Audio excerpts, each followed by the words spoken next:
또 한 명의 연예인이 활동 무대에서 밀려나는 현상이 반복되며 대중의 피로감이 누적되고 있다. 연예 산업에서 개인의 사생활과 법적 분쟁이 공개되면 사건의 사실 여부를 떠나 사회적 낙인은 빠르게 형성되고 도덕적 기준과 법적 책임이 뒤섞이면서 여론 재판이 즉각적으로 전개되는 경향이 있다. 최근 불거진 박나래 사건과 조진웅 사건 또한 이러한 구조 속에서 이해할 필요가 있다. 두 사건은 서로 다른 범죄 유형을 가지고 있음에도 공통적으로 연예 산업이 지닌 취약성, 권력관계, 경제적 이해관계, 이미지 소비 구조가 어떻게 하나의 사건을 폭발적으로 증폭시키는지를 드러낸다. 박나래 사건에서 가장 먼저 주목되는 것은 피소라는 단어가 자극적으로 소비되며 대중이 고소와 피소를 혼동하게 되는 지점이다. 피소는 민사소송을 당했다는 의미로 형사 고소와는 본질적으로 다른 절차이다. 연예인의 이름이 걸려 있을 경우 언론과 온라인 커뮤니티는 피소라는 단어에서 즉시 범죄 혐의를 연상하지만 실질적으로 피소는 금전적 분쟁이나 계약상 문제에서도 얼마든지 발생한다. 이 사건에서는 매니저 다수가 동일한 주장으로 민사소송을 제기한 정황이 확인되며 단순한 오해나 개인적 갈등을 넘어 구조적 문제 또는 반복된 부당행위가 존재했을 가능성을 강하게 시사한다. 한 명이 아니라 여러 명의 피해 주장자가 등장하는 상황은 그 자체로 개연성을 높이고 법원 역시 이러한 다수성에 주목하는 경향이 있다. 가압류가 걸렸다는 사실은 사건의 성격을 더 분명하게 드러낸다. 가압류는 소송 전에 재산을 임시로 묶어두는 절차로 재산이 소진되거나 처분될 경우 승소하더라도 집행이 불가능해지는 문제를 방지하기 위한 장치이다. 연예인처럼 현금 흐름이 크고 수입 구조가 불규칙한 직업군에서는 가압류가 흔히 사용된다. 박나래의 주택이 가압류 대상이 되었다는 사실은 매니저들이 단순한 불만을 넘어 금전적 손해가 발생했다고 판단했음을 보여준다. 연예계에서 매니저는 연예인의 실질적 노동을 가능하게 해주는 핵심 인력임에도 산업 구조상 경제적 약자의 위치에 서는 경우가 많다.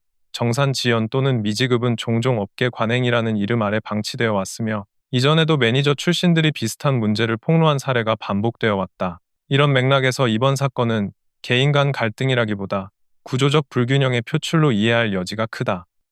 가압류만으로 해결이 충분치 않은 경우 가처분이 병행되는 것이 일반적이다. 특히 부동산 규모가 클수록 채권액보다 훨씬 높은 가치를 가지고 있기 때문에 단순 가압류만으로는 채권자 보호가 완전하지 않다.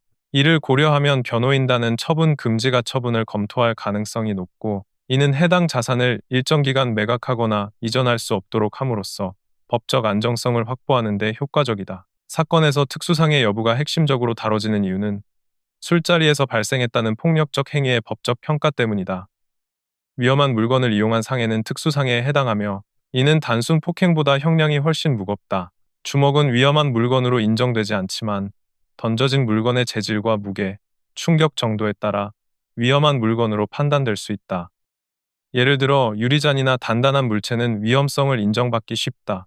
이 사건에서 술잔이라는 표현이 반복적으로 언급되는 점을 보면 특수상해 적용 가능성이 배제되기 어렵다. 특수상해가 성립될 경우 벌금형 없이 징역 또는 집행유예만 가능하다는 점에서 연예인에게는 사실상 활동 중단에 준하는 타격이 발생한다. 대리처방 문제 또한 논란의 한 축으로 등장한다.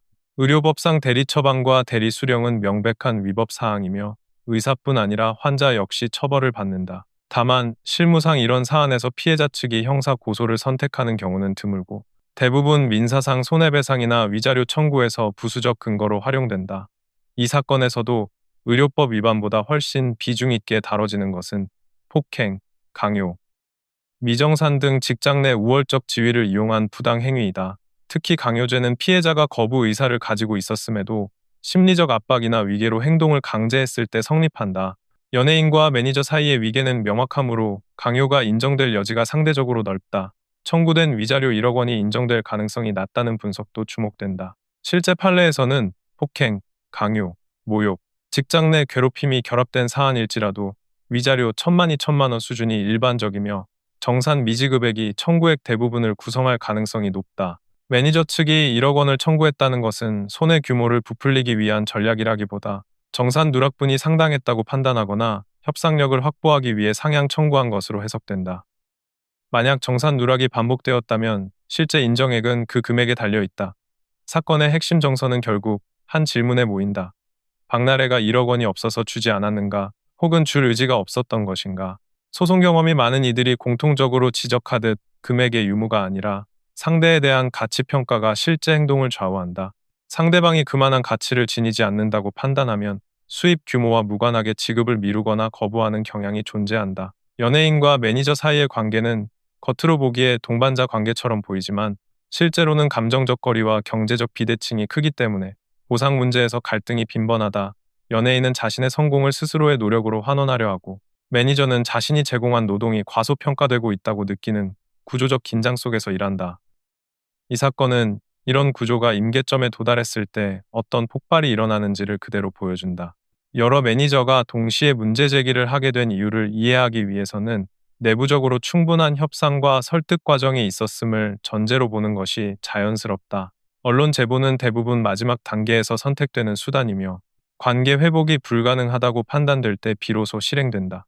따라서 매니저들이 사전 논의 없이 돌발적으로 언론에 제보했을 가능성은 낮고 오랜 기간 정산 문제나 부당한 대우에 대한 문제 제기와 협의가 있었음에도 해결되지 않았다는 추정이 설득력을 가진다. 연예계에서 오랜 시간 축적된 불만이 한순간 폭발하는 사례는 흔하며 조용히 해결되지 못했을 때 외부 공개는 일종의 자구책이 된다. 한편 조진웅 사건이 거의 동시에 터져나온 것은 대중의 인지적 피로를 가중시키고 연예계 전반에 대한 불신을 심화시킨다. 성폭행, 강도 등 중범죄에 가까운 혐의는 연예 산업 내 도덕적 기준 논쟁을 촉발시키며 개인의 일탈이 전체 집단의 신뢰를 훼손하는 효과를 만들어낸다. 특히 강도는 절도와 달리 사람을 대상으로 한 폭력성을 전제로 하므로 죄질이 훨씬 무겁다. 이러한 사건이 잇따라 발생할수록 대중의 감정은 점차 무뎌지기보다 더 예민하게 반응하며 하나의 사건이 다른 사건의 파장을 증폭시키는 여론 구조가 형성된다. 결국 두 사건 모두 연예 산업에서 반복적으로 드러나는 권력 관계의 취약성을 보여준다. 연예인의 이미지는 상품이자 자산이지만 그 기반에는 다수의 스태프와 매니저의 노동이 존재한다. 그러나 이들의 법적 지위는 불안정하며 정산 문제나 폭언 폭행이 업계 내에서 암묵적으로 용인되어 온 측면도 있다. 박나래 사건에서 확인되는 정산 갈등, 폭력 논란, 위계적 강요 문제는 단순한 개인의 성향 문제라기보다 산업 구조 전체에서 누적된 왜곡이 한 개인을 통해 표면화된 것이다. 또한 사건이 언론을 통해 확산되면 사실 여부를 확인하기도 전에 이미 이미지가 무너지는 속도는 매우 빠르며 연예인의 생존 기반인 대중 신뢰는 쉽게 회복되지 않는다. 사건의 법적 쟁점들은 시간이 지나면서 하나씩 정리되겠지만 본질적으로 중요한 것은 이 사건들이 연예 산업의 내적 구조와 노동관계를 되돌아보게 만드는 계기를 제공한다는 점이다. 매니저와 연예인의 관계는 단순한 고용 관계 이상이며 활동 전반을 관리하는 특성상 감정적 갈등과 권한 갈등이 쉽게 발생한다.